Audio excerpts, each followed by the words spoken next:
Subscribe करें हमारा YouTube channel और बेल आइकन को दबाएं लेटेस्ट वीडियो अपडेट्स प्राप्त करने के लिए। साथ ही हमारी सभी सब्जेक्ट्स की वीडियो प्राप्त करने के लिए क्लिक करें D&K अकेडमी और जाएं प्लेलिस्ट ऑप्शन पर, जहां आपको मिलेंगे पॉलिटी, जियोग्राफी, विज्ञान, हिंदी, MPGK, रीजनिंग और अन्य सभी सब्जेक्ट्स के वीडियो।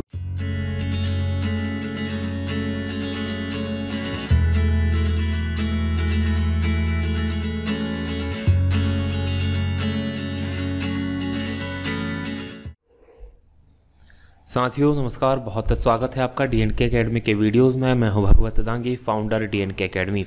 बात कर रहे हैं हम हिंदी की, और ये हिंदी का 13वां पार्ट है, 13वां भाग है, जिसमें बात करेंगे क्वेश्चन नंबर 301 से लेकर क्वेश्चन नंबर 325 तक की। और इस वीडियो की यदि आपको PDF चाहिए तो आप फ्री PDF प्राप्त करने के लिए विजिट करें हमारी वेबसाइट www.dkmpsc.com, लिंक डिस्क्रिप्शन में दी गई है। साथ ही आप हमारा Facebook page DK MPPSC academy जरूर लाइक कर लें ताकि आपको अपडेट्स मिलती रहें। तो चलिए शुरू करते हैं हमारा वीडियो बिना किसी देरी के। अंत तक इस वीडियो को आप देखते रहें। पहला प्रश्न है, महोदय का सही संधि विच्छेद बताइए, यानी कि महोदय का संधि विच्छेद किस तरह से होगा। चलिए देखें, क्या महोधन उदय संधि विच्छेद होता तो ये तो किसी नियम के अनुसार महोदय का संधि विच्छेद नहीं होगा, ये भी नहीं होगा, महान धन उदय नहीं होगा। जो महोदय का सही संधि विच्छेद होगा महाधन उदय। किस तरह से, देखिए महा में क्या है, बड़ा आ है, प्लस बड़ा आ के साथ क्या मिला, छोटा ऊ मिला, और बड़ा आ और छोटा ऊ मिलके बनता है बड़ा ओ।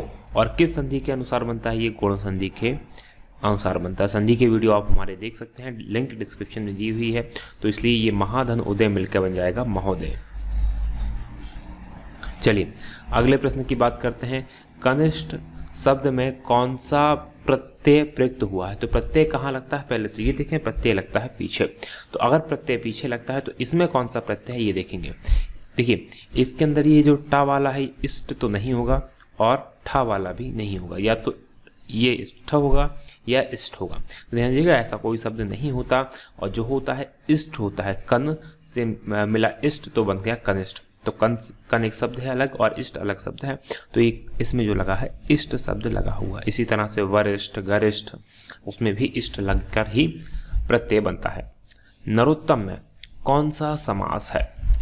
देखिए नरोत्तम का अगर विग्रह करें कि जो नरों में उत्तम, तो ध्यान दीजिएगा में विभक्ति से ये जुड़ा हुआ है, और इसलिए जो है इसमें तत्पुरुष में, के, से, के लिए, तो इस तरह के जो वाक्य होते हैं जो इस तरह से विभक्ति में टूटते हैं उसमें होता है तत्पुरुष समास। कर्मधारय समास की बात करें तो कर्मधारय समास मतलब चंद्रमुख, चंद्रमा के समान मुख वाला, अविभाव, यथास्थान।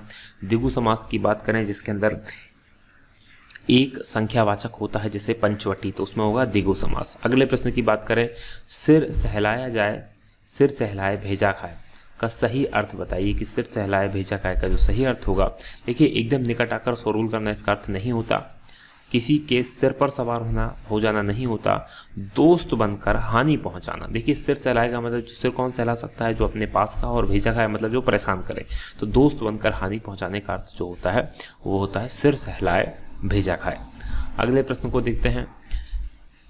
राष्ट्र की खालिस्तान के लिए शहीदों ने अपना बलिदान दिया। तो राष्ट्र की क्या लिए, शान के लिए। देखिए राष्ट्र की शान के लिए बलिदान नहीं दिया जाता, न दान के लिए दिया जाता है।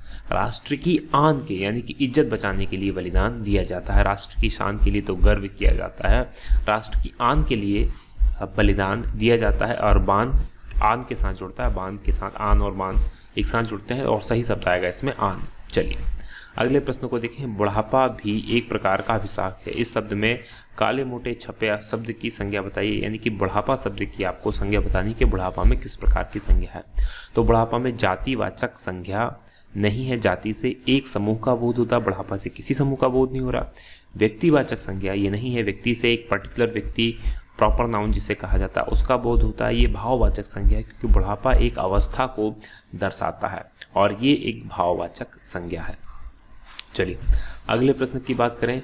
आजन्म शब्द निम्न में से किस समास का उदाहरण है। तो आजन्म की बात हम कर चुके हैं, पहले मैंने आपको कई बार बताया है कि आजन्म हुआ, यथास्थान हुआ, यथाशक्ति हुआ, तो वो सब जो है ये अव्यय हैं, और ये अव्यय जो होते हैं अविभाव समास के उदाहरण होते हैं। तत्पुरुष की बात कर सकें राजमहल, द्वंद्व की बात करें तो माता पिता, दिगु की बात करें तो पंचवटी, ये इसके उदाहरण है। क्वेश्चन नंबर 308 की बात करें, एक अनार 100 बीमार का अर्थ है। देखिए, एक अनार 100 बीमार का अर्थ क्या एक वेद अनेक बीमार है? ऐसा बिल्कुल भी नहीं। किसी वस्तु की पूर्ति कम किंतु मांग अधिक, यही होता है एक अनार 100 बीमार का अर्थ, यानी कि उसकी डिमांड बहुत ज़्यादा है और उस अनुपात में उसकी पूर्ति नहीं हो पा रही है। चलिए अगले प्रश्न को देखें। तन्मय का सही संधि विच्छेद क्या होगा? तन्मय के संधि विच्छेद की हम बात करें, ध्यान दीजिएगा, तत् धनमय, ये जो होगा तन्मय का सही संधि विच्छेद होगा। और ये जो है व्यंजन संधि का उदाहरण है, जिसमें क्या कहा जाता है, यदि किसी शब्द में प्रथम अक्षर या तीसरा अक्षर, तो ता कौन सा है? प्रथम अक्षर, और तीसरे अक्षर का जो संधि हो किससे? माँ, यानी कि पंचमाक्षर से हो, माँ, डा, ना, इंगा, ये पंचमाक्षर होता है, या ना, इन पंचमाक्षर से हो तो ये ता काय में चेंज हो जाएगा, ये ता उसी वर्ण के पंचमाक्षर में चेंज हो जाएगा। ता वर्ण का पंचमाक्षर है ना, तो ये हो गया ता, और जो आधा ता है ये चेंज हो जाएगा आधा ना में, और मैं एज इट इज आ जाएगा, तो क्या बन जाएगा? तन्मय। और ये किस संधि के तहत होगा? ये व्यंजन संधि के तहत होगा। चलिए अगले प्रश्न को देखें। विज्ञान ने ऐश्वर्य के साधन सुलभ करा दिए, परंतु संवेदनशीलता दिन प्रतिदिन होती जा रही है। क्या होती जा रही है? दुर्गम। दुर्गम मतलब उस चीज को कहते हैं जहां पहुंचा नहीं जा सकता, तो यहाँ दुर्गम नहीं आएगा, यहाँ आएगा दुर्लभ। दुर्लभ मतलब जिसको इजीली प्राप्त नहीं किया जा सकता। तो जो संवेदनशीलता है उसे अब इजीली प्राप्त नहीं किया जा सकता, इसको तो सुलभ बना दिया ऐश्वर्य को, लेकिन संवेदनशीलता को क्या बना दिया इसने? दुर्लभ बना दिया। विलंब नहीं आएगा, अलभ्य नहीं आएगा। 9 2 11 होना का सही अर्थ बताएं, तो 9 2 11 होने का सही अर्थ क्या होगा? देखिए, सबसे आंख बचाकर भागना, बिल्कुल भी नहीं। 9 में 2 जोड़ होना, बिल्कुल भी नहीं। फरार हो जाना, जब फरार कोई हो जाता तो उसे कहते हैं कि वो 9 2 11 हो गया। अगले प्रश्न को देखें। निम्नलिखित प्रत्येक 4 विकल्पों में से एक विमेल यानी असंगत शब्द को छांटिए। तो शारीरिक, दैहिक और मानसिक, इनकी बात करें, इनमें जो असंगत है वो है आधी। देखिए, शारीरिक, दैहिक या मानसिक ये शरीर से संबंधित है। शारीरिक मतलब शरीर से, दैहिक मतलब देह से, मानसिक मतलब मन से। तो ये सारी ये अवस्थाएं होती हैं शरीर की। लेकिन आधी की बात करें तो आधी का मतलब होता है विपत्ति या कष्ट या फिर बीमारी। विपत्ति, कष्ट या बीमारी, तो या मानसिक पीड़ा, इसे आदि कहा जाता है। ये शरीर के बीमारी से संबंधित है, जबकि ये शरीर की अवस्थाएं हैं, तो इसलिए जो है ये आदि जो है अलग है। अगले प्रश्न को देखें। सामंजस्य का सही विलोम क्या होगा? सामंजस्य के विलोम की हम बात कर रहे हैं। सामंजस्य का मतलब होता है मिलना या एडजस्ट करना, जबकि सामंजस्य का विलोम जो होना चाहिए वो विवाद होगा। देखिए, कलह का मतलब जो होता है घर के अंदर की जो फूट होती है उसे कलह कहा जाता है, तो ये नहीं होगा। संताप, दुख जो होता है, मानसिक दुख, उसे संताप कहा जाता है। द्वेष, किसी से जो ईर्ष्या होती है उसको द्वेष कहते हैं, तो यहाँ जो सही शब्द है वो विवाद होगा। जिसको प्रसन्न करना कठिन हो, इस वाक्य के लिए उचित शब्द को चुनिए। तो इसके लिए जो उचित शब्द होगा, देखिए वो क्या होगा, पहले ये समझते हैं। देखिए, आशुतोष का मतलब क्या होता है, पहले तो ये समझें। आशुतोष भगवान शिव का एक नाम है, और आशु का मतलब होता है जल्दी, और तोष का मतलब होता है जो प्रसन्नता। तो आशुतोष का मतलब होता है जो इजीली प्रसन्न हो जाए, जिसको प्रसन्न करना सरल हो। तो यहाँ पर ये शब्द तो नहीं होने वाला, क्योंकि हम देख रहे हैं जो कठिन हो। चलिए, दंभी मतलब जिसमें अहंकार भरा पड़ा हो, तो ये भी शब्द नहीं होगा। दुरासाध्य यानी जिसको साधना जो होता है कठिन होता है, वो जो होगा उसको प्रसन्न करना भी कठिन होगा, तो यहाँ पर क्रोधी नहीं होगा, दुरासाध्य आंसर होगा। चलिए अगले प्रश्न की बात करें। मैंने कहा कुछ और, उसने सुना कुछ और, यह किस प्रकार का वाक्य? ध्यान दीजिएगा, वाक्य 3 प्रकार के होते हैं। सरल वाक्य होता है, संयुक्त वाक्य होता है, मिश्र वाक्य होता है। पहले वाले वीडियोस में मैंने आपको बहुत अच्छे से समझा दिया कि सरल वाक्य क्या होता है, संयुक्त वाक्य क्या होता है और मिश्र वाक्य क्या होता है। इसमें मैं आपको ब्रीफिंग दे देता हूँ। जिसमें एक क्रिया हो और एक कर्म हो वो सरल वाक्य होता है। जिसमें 2 सरल वाक्य आपस में जुड़े हों विभक्ति के द्वारा, वो होता है संयुक्त वाक्य। जबकि मिश्र वाक्य के अंदर एक सरल वाक्य होता है और एक आश्रित वाक्य होता है, यानी कि दूसरा वाक्य पहले पर आश्रित होता है। तो यहाँ पर देखें, मैंने कुछ कहा और उसने कुछ सुना, और यहाँ पर ये वाला वाक्य जो है दूसरे पे आश्रित है कि उसने कहा कुछ और था और उसने सुन कुछ और लिया। तो इसके अंदर कौन सा वाक्य है? इसके अंदर है मिश्र वाक्य। अगले को देखें, आए थे हरि भजन को ओटन लगे कपास का सही अर्थ स्पष्ट कीजिए। तो ध्यान दीजिएगा, आए थे हरि भजन को ओटन लगे कपास का जो सही अर्थ है, देखिए ईश्वर की पूजा करना इसका अर्थ नहीं होता। प्रमुख कार्य के उद्देश्य को छोड़कर अन्य कार्य में लग जाना, यानी कि घर से निकले थे किसी और काम को लेकर और घर बाहर आकर कोई और काम ही करने लगे, चुना था कुछ और काम और करने कुछ और लगे, तो उसे कहा जाता है आए थे हरि भजन को ओटन लगे कपास। चलिए अगले प्रश्न को देखते हैं। निम्नलिखित प्रत्येक 4 विकल्पों में से विमेल शब्द यानी असंगत को छांटिए। ध्यान दीजिएगा, देखिए घर, इसके बाद देखिए प्रियजन, परिवार और बच्चे। प्रियजन, परिवार और बच्चे ये फैमिली के अंदर आते हैं और सजीव होते हैं, जबकि घर जो है निर्जीव होता है और फैमिली से बाहर की चीज़ होती है। तो इसके अंदर जो घर है वो सही आंसर होगा, असंगत जो है घर है। ओजस्वी का विलोम शब्द क्या होगा? देखिए ओजस्वी का मतलब क्या होता है? ओजस्वी, ओज का मतलब होता है प्रकाश, उजाला, और जो जिसके चेहरे पर ओज हो या जिसके बातों में जिसके शरीर में ओज हो उसे ओजस्वी कहा जाता है। जबकि निराभिमानी का मतलब होता है जो अभिमानी ना हो, बिल्कुल अभिमान जिसके अंदर ना हो, तो ये ओजस्वी का विलोम नहीं होगा। निडर, जिसको बिल्कुल डर ना हो, ये भी नहीं होगा।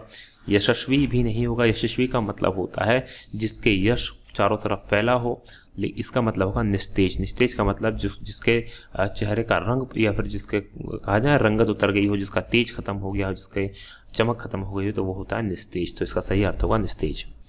पाप करने के बाद स्वयं दंड पाना, इस वाक्य के लिए उचित शब्द को चुनिए। तो पाप करने के बाद स्वयं दंड पाना का मतलब होता है प्रायश्चित। जब किसी व्यक्ति को एहसास हो जाता है कि उसने पाप किया है और जब वो खुद को स्वयं दंड देता है तो उसे कहा जाता है प्रायश्चित करना।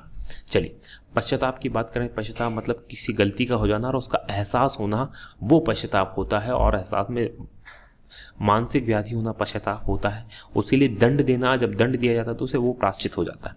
प्रताड़ना मतलब किसी को कोई परेशान करे या खुद परेशान हो तो उसे प्रताड़ना कहा जाता है।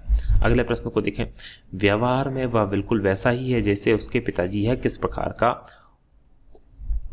का वाक्य है? तो मैं इसके बारे में पहले भी बता चुका हूँ कि यहाँ पर वैसा और जैसा, जो इस तरह की चीज़ें आ रही हैं कि वो उसके व्यवहार से संबंधित है। जैसा, वैसा, इस तरह की अगर आए, जो ये जैसा के कारण, वैसा के कारण जैसा उस पर डिपेंड है, तो इससे क्या होता है, ये एक मिश्र वाक्य बन जाता है, एक वाक्य दूसरे पे डिपेंड होने के कारण। अगले प्रश्नों को देखें।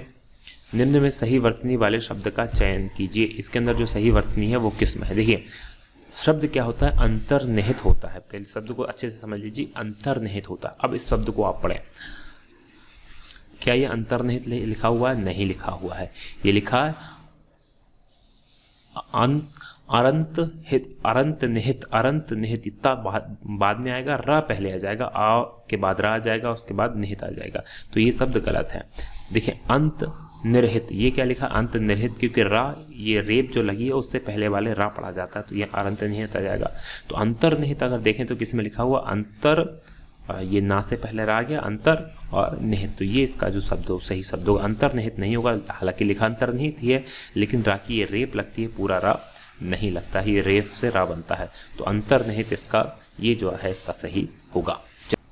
ये हमारा वीडियो होता है यही समाप्त। यदि आपको वीडियो पसंद आया तो आप इसे लाइक ज़रूर करें, शेयर करें और हमें कमेंट करके ज़रूर बताएं कि आपको ये हमारा प्रयास कैसा लग रहा है। आपके कमेंट्स हमें मोटिवेट करते हैं और अच्छा करने के लिए। साथ ही आप हमें, आपकी कोई शिकायत हो तो या सुझाव हो तो वो भी हमें भेज सकते हैं। तो आज की बात करेंगे यहीं समाप्त। आप देख रहे थे D&K अकेडमी, जो है नंबर 1 GK चैनल।